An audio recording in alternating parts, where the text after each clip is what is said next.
बेहद से लोग इस बात की शिकायत करते नज़र आते हैं कि इनके कानों में हर वक्त सीटियां बजने की आवाज़ सुनाई देती है, जिससे वो सख्त उलझन का शिकार रहते हैं। ऐसा क्यों होता है और इस मसले को किस तरह से हल किया जा सकता है?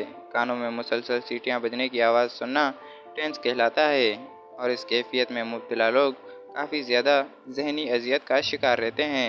माहिरीन का कहना है कि आम तौर पर ये कैफियत 30 साल की उम्र के बाद शुरू होती है और जैसे जैसे उम्र बढ़ती जाती है इसी तरह इस कैफियत में भी इजाफा होता जाता है। ये बज़ाते खुद कोई बीमारी तो नहीं, लेकिन मुख्तलिफ बीमारियों के नतीजे में होने वाली कैफियत ज़रूर होती है।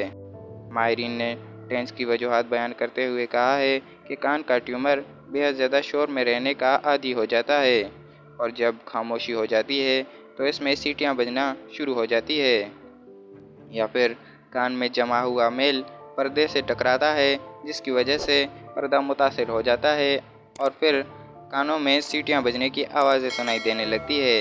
इसके अलावा कानों की हड्डियां जुड़ जाने की वजह से भी ऐसी कैफियत का सामना करना पड़ता है।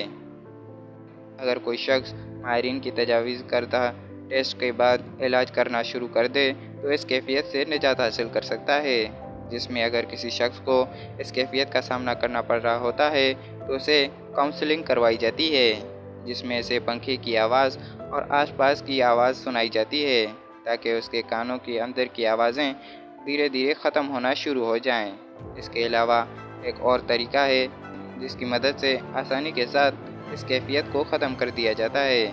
इसमें मरीज़ के कान में एक किस्म का डिवाइस लगाया जाता है और इस डिवाइस को चालू कर दिया जाता है और फिर धीरे धीरे सीटियां बजने की आवाज़ें कम होती चली जाती है और ये आवाज़ें बिल्कुल ख़त्म हो जाती है। अगर आपको ये मसला पेश आ रहा है तो आप भी फौरी तौर पर डॉक्टर से रुजू कर सकते हैं। नाजरीन, ये थी हमारी आज की वीडियो। मिलते हैं किसी नई वीडियो में किसी नए टॉपिक के साथ। तब तक के लिए मुझे दीजिए इजाज़त। अल्लाह हाफिज़।